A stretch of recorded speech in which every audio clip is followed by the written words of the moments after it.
Tu vois, l'autre jour, mon gars, quand je disais que le match contre le Sheriff Tiraspol, c'était la pire prestation du Real Madrid de la saison, mais ça en avait plutôt bien joué, qu'on avait contrôlé le jeu, contrôlé l'adversaire, qu'on avait manqué d'efficacité sur tout, mais que défensivement, on était des merdes parce que sur 2 occasions, on a pris 2 buts. C'était bien évidemment tout ça avant de voir le match aujourd'hui contre l'Espagnol.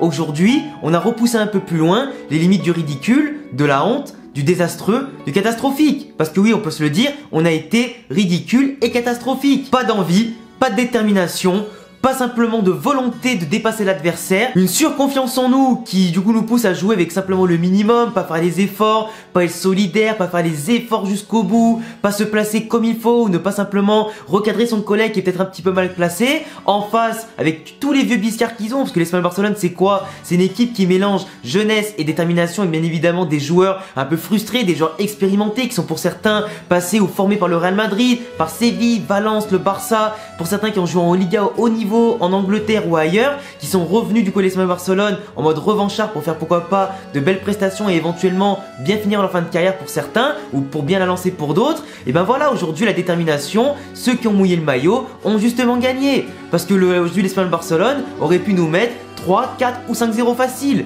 Parce que le moment décisif du match finalement c'était le 3-0 que Sergi Darder a raté en deuxième mi-temps avec son face-à-face contre Courtois où il tire à côté. Mais avant ça on prenait l'eau. Et même un petit peu après on a raté encore, enfin ils ont raté pas mal de choses.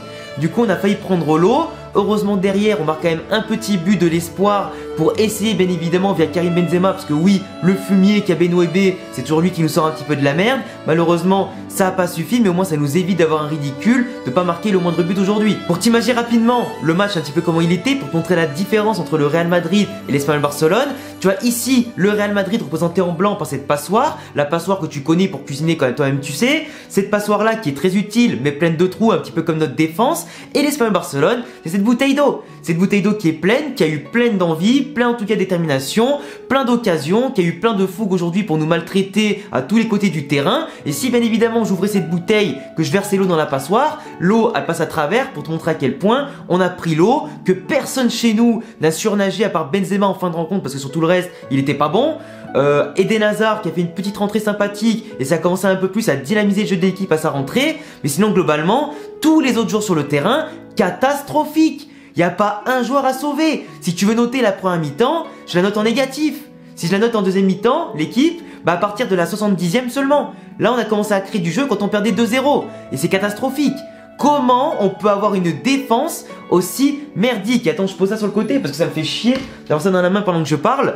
Comment c'est possible d'avoir une équipe comme la nôtre, d'un standing comme la nôtre, qui vise à remporter tous les titres comme la Liga, la Copa, la Ligue des Champions, même si bien sûr là je rigole en disant ça, parce qu'on ne peut pas prétendre à gagner la Champions League avec une défense aussi merdique. Une défense qui prend 2 buts contre Tiraspol en 2 occasions, une défense qui prend 2 buts contre l'Espagnol Barcelone et qui se fait bouffer quasiment tout le match finalement, et qui aurait pu en prendre plus de 2, 3, 4, 5 facile. C'est quand même honteux, on va pas se mentir. Là aujourd'hui les amis, personne en tant que supporter du Real Madrid ne peut me regarder droit dans les yeux, ne peut se regarder dans le miroir et dire qu'on a bien joué.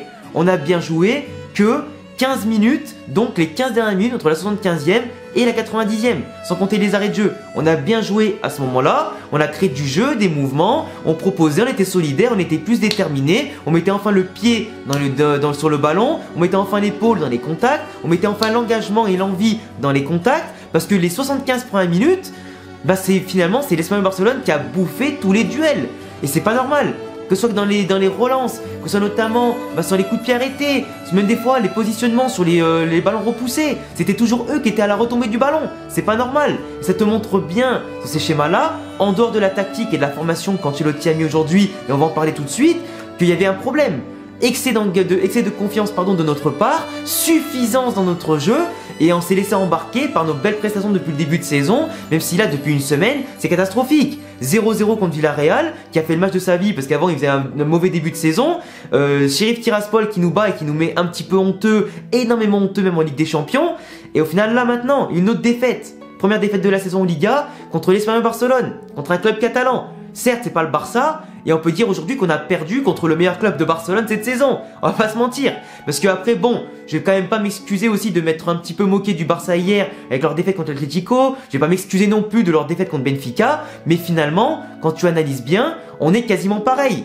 Offensivement, quand on s'y met, quand on se met au niveau de l'adversaire sur le papier et qu'on se décide à jouer comme des merdes, eh ben oui, on est pire que le Barça offensivement et on est des fois aussi limite catastrophique que défensivement. Et ça craint. Aujourd'hui, quand tu analyses la compo de base, le 4-4-2 et même plus globalement le groupe qu'on a, c'est plus jamais de notre vie je veux voir un Real Madrid avec des latéraux aussi faibles. Plus jamais. Lucas Vázquez, certes on l'a prolongé parce que l'an dernier il a fait des efforts, il avait suppléé Carvajal, il avait fait de belles prestations, mais depuis sa blessure et depuis son retour là depuis le début de saison, c'est catastrophique. Il laisse partir les attaquants dans son dos, il se place mal, il les couvre sur les hors-jeux, etc. C'est horrible, il perd beaucoup de ballons, offensivement il propose plus rien. Voilà, on est mal lotis entre Carvajal tout en blessé et Vázquez qui fait le suppléant mais qui est pas bon, et Alaba aujourd'hui qui a été totalement à la rue, qui a fait son pire match depuis qu'il arrive au Real Madrid, en se faisant totalement prendre sur le premier but. À un moment donné, il faut se poser la question. Défense centrale, Nacho et Militao. L'an dernier, du coup, sur les 6 derniers mois, ils ont su assurer l'intérim parce que de base, quand Varane et Nacho, Ramos n'étaient pas là, ils avaient le costume du super remplaçant. Ils avaient moins de pression. Là, on sent qu'être titulaire depuis le début de saison, ça les pèse un peu. Parce que là, tous les deux, à tous les matchs, ils nous font une cagade, chacun minimum par mi-temps. C'est quand même abusé. Et tu peux pas à ce niveau-là faire autant d'erreurs par mi-temps et par joueur en fait. Que ce soit Alaba, que ce soit Nacho, Militao et Vázquez. C'est impossible. Si la structure de ton équipe en termes défensifs n'est pas bonne, comment tu veux que le milieu de terrain puisse être bien placé, puisse assurer les transitions offensives et défensives, puisse gérer les efforts en temps fort et en temps faible, si déjà la structure de ton château, eh ben elle marche pas. Si elle tombe, c'est impossible. Tu peux pas construire le château de cartes si la structure n'est pas bonne. Et offensivement, c'est pareil. Si le milieu de terrain, du coup, est secoué par la défense qui a des trous partout et qui se laisse prendre en tout cas par tous les côtés, et que du coup le milieu de terrain n'est pas bon, qui court, qui comble un petit peu les mauvaises brèches, et que l'attaque du coup à ce moment-là n'est pas bien placée et part de trop bas, bah tu peux rien faire. Tu peux rien faire. Parce que l'attaque aujourd'hui, Benzema, il a attendu, comme je l'ai dit, la 75e pour être à peu près bon. Parce que sur les passes, il en a raté beaucoup. Il en a envoyé en touche sur les côtés. Erreur de transmission. Il a pas su bien se placer aujourd'hui, ni se mettre en évidence. Il t'a marqué un très joli but pour nous relancer, heureusement. Mais après ça, malheureusement, il a subi aussi le fait que ses partenaires étaient mal placés à côté de lui, que les blocs n'étaient pas bons, que un coup Jovic était du coup hors jeu. Un coup, c'était lui qui était hors jeu sur la remise pour Hazard, qui a mis un but magnifique et qui aurait pu notamment, pourquoi pas, se relancer et relancer encore plus le match pour pousser, obtenir un nul et pourquoi pas la victoire derrière. Mais voilà, le milieu de terrain aujourd'hui, Vinicius, j'en ai pas parlé, mais Vinicius catastrophique, on va pas en parler. C'est un petit peu dans sa lignée du match contre Villarreal et Tiraspol où il avait bien flambé en début de saison. Là, il enchaîne une semaine totalement négative, il a intérêt à se reprendre. Mais sinon voilà, Rodrigo, il a fait une entrée intéressante, mais encore une fois, pas assez percutant, pas assez de prise de risque ballon-pied. Ce qui est quand même dommage. Jovic, il a coulé parce que forcément Jovic, en termes de placement, de technique sur les ballons, il n'arrive pas à se mettre en évidence, il n'arrive pas à bien construire avec le Real Madrid, à rentrer dans les actions offensivement. Ce qui est dommage, même s'il a participé un peu à la création quand même du but de Benzema. Voilà, sur la relance de Rodrigo, c'est lui qui transmet à Benzema et tout ça avant son chef-d'œuvre. Mais voilà, sinon il n'arrive pas à se mettre en évidence, il n'arrive pas à rentrer dans le schéma et tout ça. Et c'est un petit peu problématique. Parce que quand tu sais qu'en face, c'est Raúl da Tomás qui a marqué un but contre nous, un ancien de la maison, tout comme Hugo Duro l'avait fait avec Valence, ça fait chier. Tu te dis que les mecs qu'on vend, qu'on a prêtés, etc., qu'on a envoyés dans d'autres clubs, sont plus efficaces que les mecs de chez nous qui essayent tant bien que mal de faire leur trou et de marquer simplement un but. Ça fait chier, ça fait chier. Après c'est comme ça. Nous, on aime bien se faire escroquer sur les marchés des transferts, on aime bien avoir des flops chez nous qui nous coûtent cher, et on aime bien envoyer des joueurs qui ont du potentiel et qui confirment ailleurs. Après voilà, c'est pas le même problème c'est pas la même pression, c'est pas la même en tout cas efficacité, c'est pas le même jeu, c'est pas les mêmes entraîneurs, les joueurs à côté que tu côtoies. Donc forcément voilà, c'est pas pareil. On va pas comparer l'incomparable non plus. Mais après le milieu de terrain, Kroos aujourd'hui, j'ai pas compris.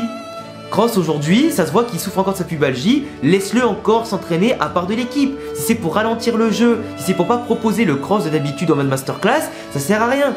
Parce que Kroos aujourd'hui, dans un 4-4-2 un petit peu à plat avec Valverde, Camavinga, Modric et Kroos, sans Casemiro en vrai 6 et sans mettre Camavinga en 6, qui est à mon avis le meilleur des 4 en termes de pur 6, l'équilibre de l'équipe, il était saturé, il était dégoûté, il était évanoui en fait. Et l'Espagnol Barcelone avec les Darder, avec les Alex Vidal, etc.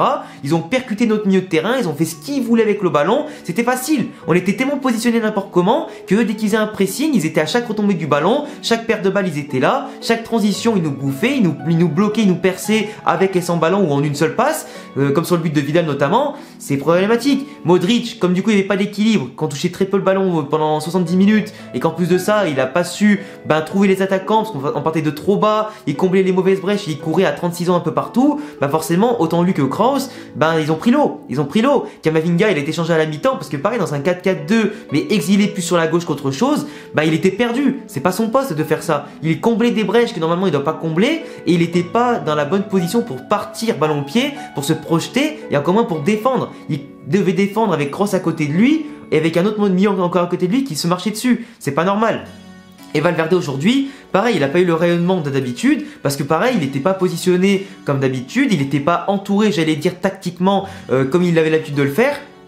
C'est-à-dire avec un Casemiro normalement derrière lui, un Modric un peu plus haut qui dirige un peu l'attaque et lui se libère sur le côté. Ou des fois dans le 4-4-2 comme l'an dernier quand il y avait Kroos, Modric, Casemiro, bah chacun avait un petit peu son rôle, son poste, mais là c'était trop le bordel pour ça. Et du coup quand on est rentré avec Hazard qui a apporté plus de peps devant, Rodrigo aussi, qu'on est repassé un peu en 4-3-3 aux limites, en 3-5-2, 4-2-3-1 suivant les schémas défensifs-offensifs, voilà, il y a eu un peu plus de jeu, mais il a fallu prendre des risques en perdant 2-0.